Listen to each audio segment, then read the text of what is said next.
Hello and welcome to this premium review featuring the Axis Tier 3 Walther A115. This premium is less focused on its weapon and more about the unique and novel rocket artillery mechanic. The weapon of course is still important, so I'll let you know if Walther was cooking or if this rifle is better off breaking because it's bad. As always with my reviews, I'll look to compare the weapons to tech tree alternatives within the faction, as well as any other tech tree, event or premium weapons that are similar. For the Walther A115, I think it's actually best to compare this weapon to the Gewehr 41 in the tech tree, as well as the semi-autos from other factions to see how it stacks up. If we take a look at the damage category, the Walther, Gewehr and SVT all share the same damage profile, and this is something that's going to continue through this review, is that these weapons are all very similar. The M1 Garand does have a damage advantage, which means it's going to be more effective at longer ranges compared to the other three weapons. Unfortunately for the Walther and Gewehr, this 14.4 damage breakpoint is a bit of a downside compared to the SVT, which does have the same damage value, but the SVT doesn't have to shoot at body armor. Whenever you're shooting at body armor, you have to account for that a Vitality soldier wearing body armor has effectively 15 health when you shoot them in the torso. This means the Walther and Gewehr will struggle against soldiers of the Soviet faction wearing body armor, whereas the SVT won't struggle with this because, well, Germans don't have body armor. As we can see in the bullets category, these weapons all have very similar rate of fire, magazine size and bullet velocities. Again, with the Germans having a slight disadvantage here with the lower velocity, which will matter. Additionally, the SVT-38 is a major winner in the fact that it has a magazine and is not reloaded by a clip or stripper clips in the case of the Gewehr and the Walther.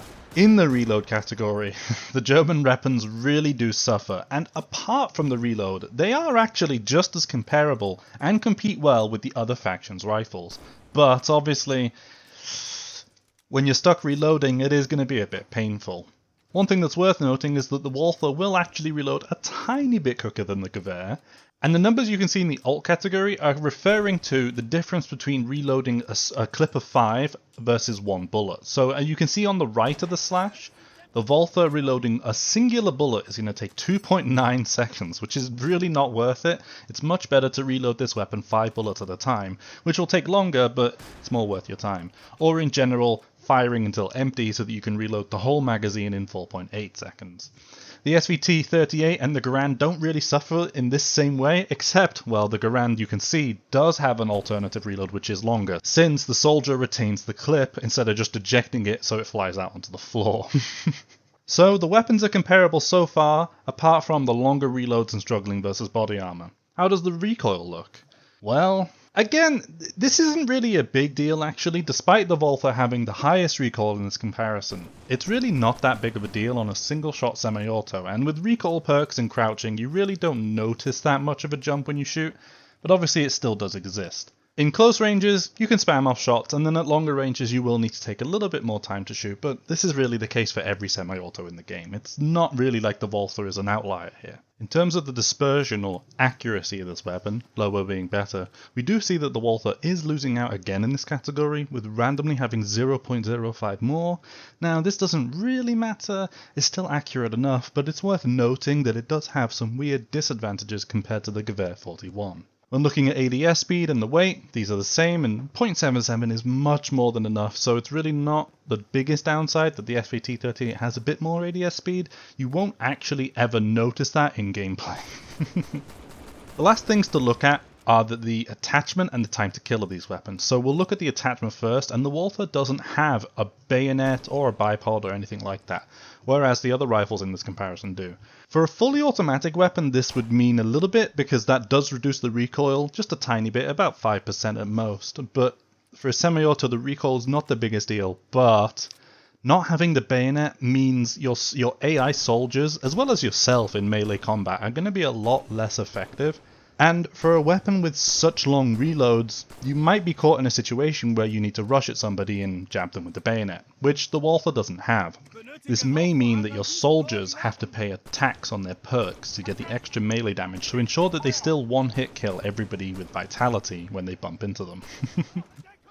Now the time to kill stat, it's a bit difficult to look at a time to kill stat for a weapon that should one-shot kill everybody outside of body armor. So the time to kill stat I've listed here is actually just how long it takes between you firing and your bullet actually hitting the target based on the muzzle velocity.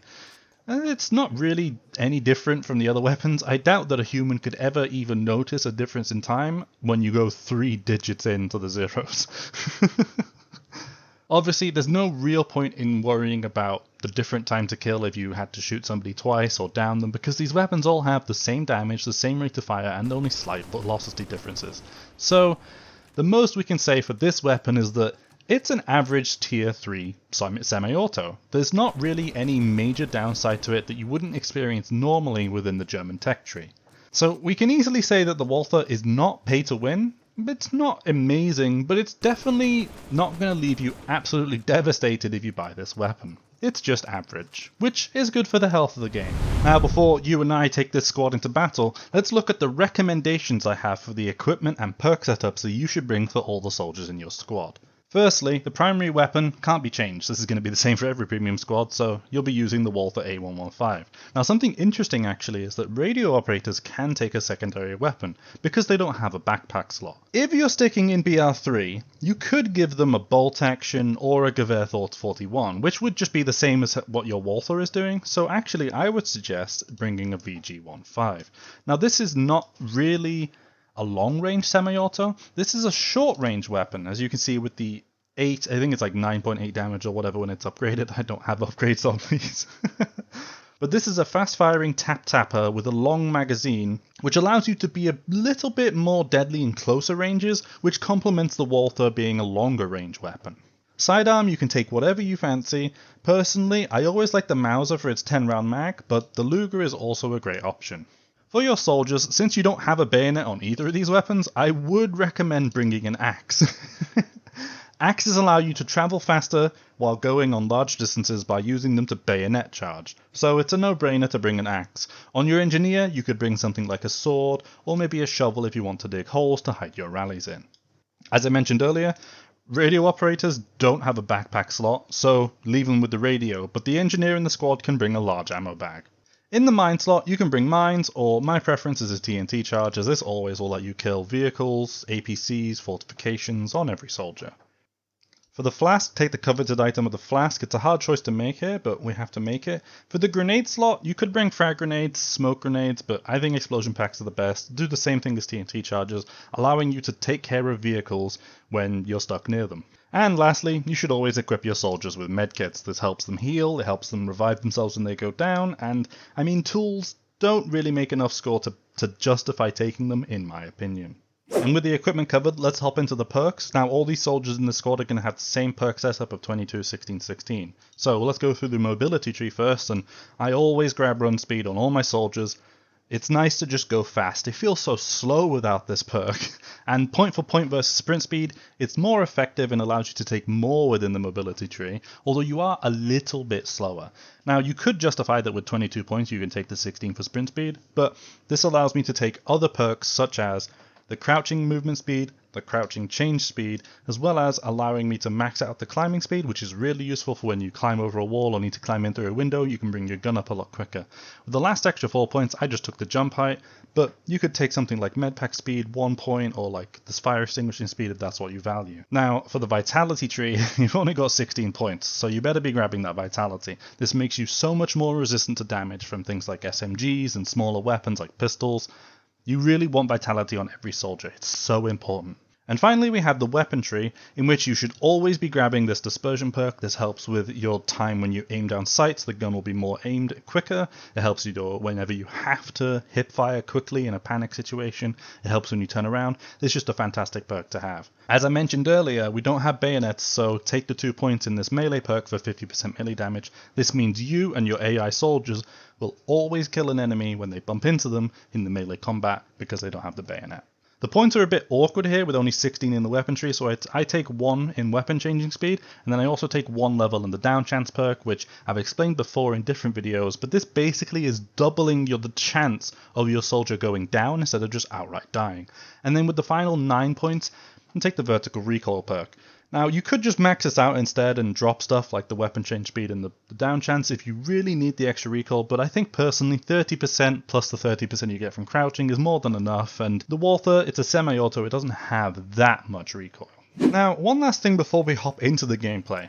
The main draw of a radio operator squad is not their weapons, as I said, but that they have access to the radio operator and their specific call-ins. Now, this squad in particular, as well as some event squads and the Russian premium squad with the SVD-30, have access to rocket artillery. Now, we can see when I open up the radio wheel for the artillery, you have 5 options. You have your regular artillery, which just splashes an area with a bunch of HE. You have a really fantastic choice in the smoke artillery, as this allows you to cover an area with smoke, lets your whole team push up, or maybe you can cut the sightline off of a tank that's far back in the grey zone. Smoke has so many applications and it's so amazing.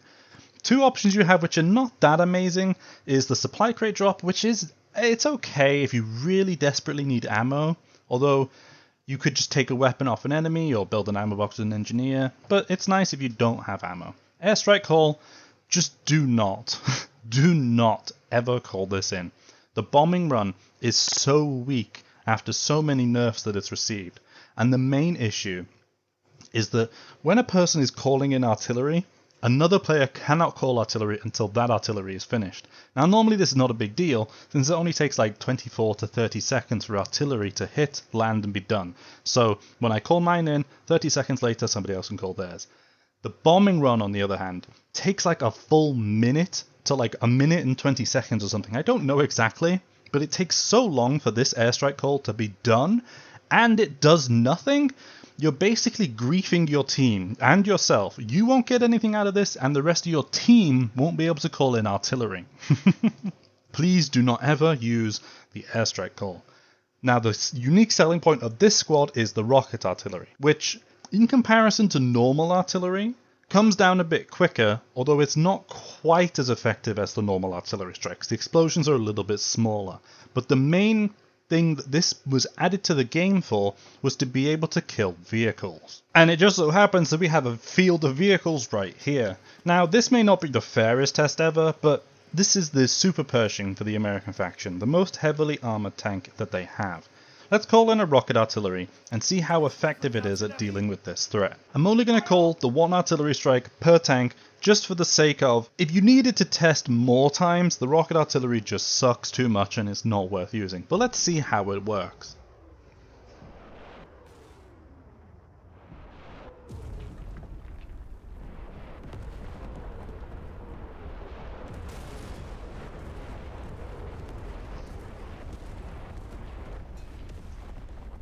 Now hey, that was actually pretty quick, and we actually managed to kill this Super Pershing. Let's try it out on some more tanks. So I've gone ahead and lined up 3 behemoths, a KV-1, a Jumbo, and the IS-2. Let's place a mark on the IS-2, call in our artillery, and see how we do.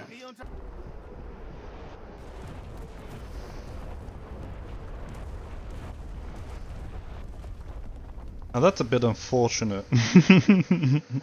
By the angle that the rockets come in, it didn't hit the other 2 tanks at all. I mean, the Jumbo looks like it's on fire, it might also explode, but we only actually hit the IS-2 like a couple times directly to kill it.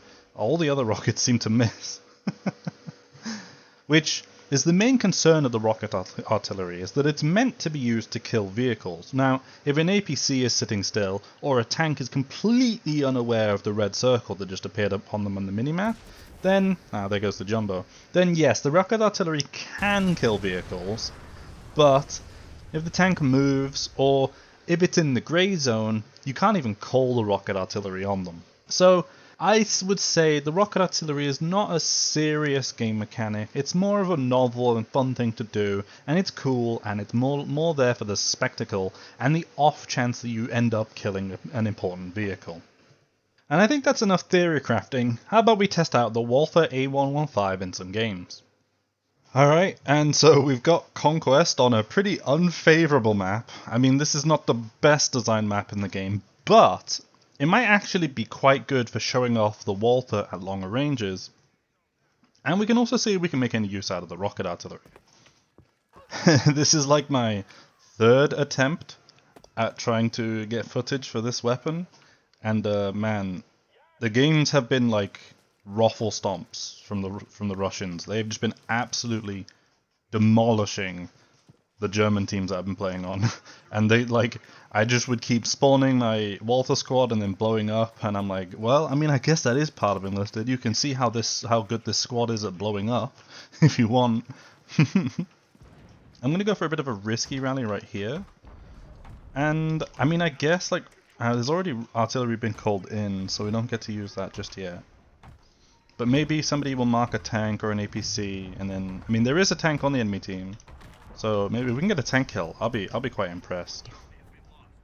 Minor spoilers for the effectiveness of the rocket artillery. If I'm quite impressed that it gets a kill. But I mean, in the testing range we did look, and it did work. It just has to hit them, you know. But the problem is, how do you hit them? Especially if they move. I'm just getting the absolute most freest flank possible in existence. Maybe I'll even find the tank myself and mark it. Can hear an enemy rally. Okay. Oh. Hello.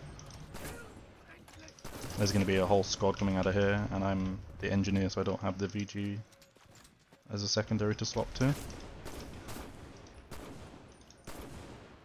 Please don't be any more in here. I saw this guy on my left just now. There's that long, like, near 5-second reload that you have to deal with. Okay, well, I guess I can bring my squad maybe up in here inside the tower. That could be kind of cool. Get some long-range sniping going on. Is that an APC? Or is that just a truck on the map? I think that's just a truck on the map. How am I getting white hit markers, by the way? I don't know what that is. Sure. I think that... Oh my god. There is a guy up here. Oh my god, it's a melee. My AI, he got with the perks, he got the melee kill in one hit. There you go, that's immediate proof that you should take the melee perk. Hey, I mean, you know, when you get to shoot people long range. This gun works. This gun works. Oh, spawn protection. You know what, actually, considering... can't actually get our artillery that far.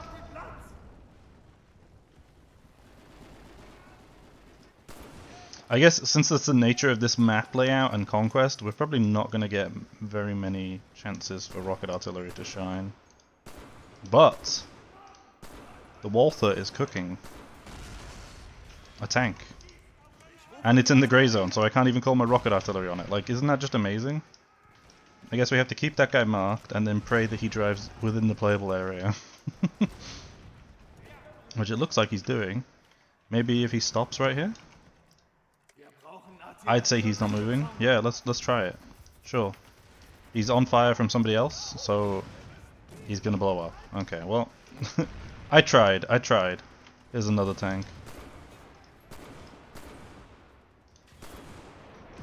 Oh, here we go. It's missing. Huge. Come on. Dude, I put the center of the circle right on him, and all the rockets land behind him? What is that? Is that a skill issue, or is it just useless? Okay, well, I guess somehow you need to account for the rockets landing behind where you aim them. I guess. Sure. Like, the fact that the rockets don't hit in the center of the, like, the red circle that I placed is a bit of a joke. Okay, I mean, we're just sniping from this tower, really. There's not much else to say about it. The gun works at long range, that's kind of what it's intended for, and it sort of works in the close range, although I nearly got caught out by the long reloads. And then, the spectacular performance of our rocket artillery is, honestly quite incredible.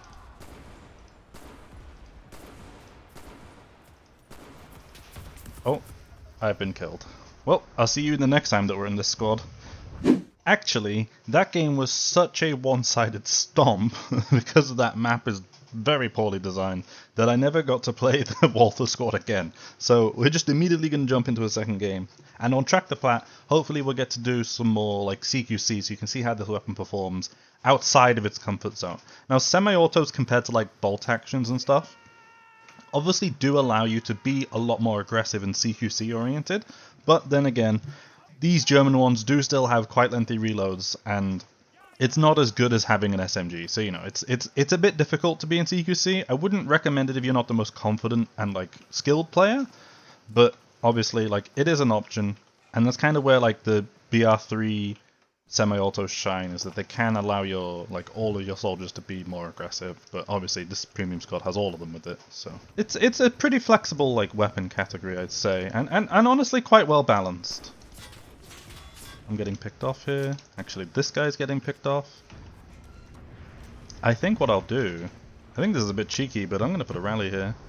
Now, compared to normal artillery, rocket artillery does struggle a little bit with, like, landing behind a building. Like, if I wanted to artillery right here to stop the reinforcements, the rockets would all hit the front of the building because of how they come in. So it's a little awkward sometimes to get your rockets into the right areas. Is that a rally or just an ammo box? I think it's just an ammo box.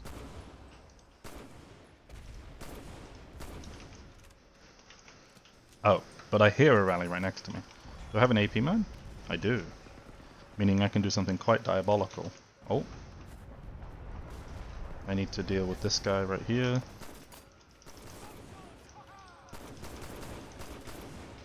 I don't think this rally is going to last, so there's not really a point in me mining it, I don't think. Yeah, this guy's just going to destroy it anyway. So, actually, let's put a rocket artillery downer on this mark. Now, it all landed behind where I aimed, so I guess I'm going to aim like there. My rally's destroyed? Hello? Excuse me. Hey, you can't do that. Now, this is honestly like a play that I've been like favoring doing more. Is just like cutting off reinforcements to the objective and breaking their rallies. It's just really powerful. As long as you're like actively like eliminating threats that are trying to play for the objective, like you're being quite efficient with your time. Like, look, I don't have to actually stand on this objective to help my team cap, as long as I'm putting pressure on these reinforcements. Now, I think they do have a rally right there. My squad is getting revenged on again, I think. I'm not sure how this guy went to sleep. It probably has something to do with all this. Rabble rousers outside. Oh, not what I wanted to do. It's fine, it's working. I'm not getting shot somehow. They are oblivious to my location. And that's, as you can see there, I downed those two soldiers. They weren't wearing body armor, I wouldn't have even downed them in the one shot I did, but that's kind of the drawback of having slightly lower damage on the semi-autos compared to the M1 Garand, is that you do end up downing a lot of people more often, and then needing an extra 1 or 2 shots to finish them. Which is why BR2 semi-autos should have lower damage, and like the 5-round mag capacity, because it limits them, like, as opposed to bolt actions, which pretty much always, like, one-shot kill somebody. Like, semi-autos in BR2 need to be limited. But I do think that we could probably bump up the damage on the BR3 semis a little bit, I would say, personally. My soldier I just got shot. Okay, well, that was a pretty decent life there. Still not really, like, super CQC focused, but obviously, we'll have more opportunities for that in the later objectives on this map. Holy moly. So yesterday I couldn't get a German team. Today, Soviets have boomed. Look at how many deserters there are in that team. And they've all deserted with 1 or 2 deaths as well. Those guys did not desert because they don't like this map. Nice explosion pack. And yeah, since they've all deserted, I'll just play out the rest of this game. And I'll just give you my conclusion on this squad. So, what we'll actually do here, I think, is we'll just call a smoke artillery to let us cross the gap, since we're not going to get any good opportunities for the rocket artillery to show in this game.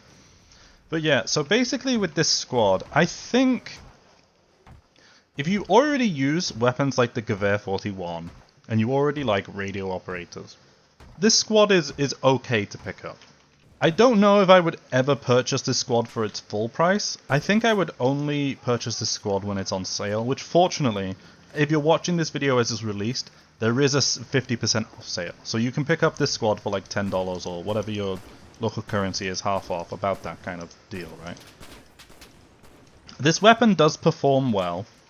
It has the same kind of issue that the normal Gewehr 41 has, which is that it loses the body armor. Although, as you've seen, we've not been shooting anybody with body armor. Like, you will have games where you see people running around in body armor, and you will struggle a little bit more against them, but like, honestly, at least in the lower tiers, I don't think you see as many people spamming armor as you do at like BR5. I think the rocket artillery is very cool. Like, it's a cool spectacle, but its actual effectiveness is kinda limited. In the practice range we were able to kill tanks, but when I called it in on that T-50 last game, man, like, the fact that all the rockets missed, despite the center of the artillery circle being, like, on the tank, is like, I mean, just what is that?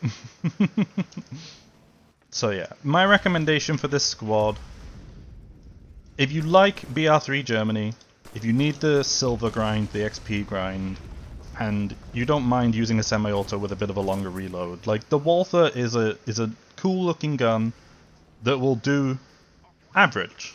It's by no means a pay-to-win squad. The rocket artillery is well balanced. Everything about the squad is pretty well balanced. You won't like feel like you're paying to win with this squad, which could be viewed as a negative for some people, since you would hope that if you're paying for something, maybe it gives you some sort of advantage. Not a massive advantage, but something unique, you know? Which you do get with the rocket artillery. Thank you very much for watching.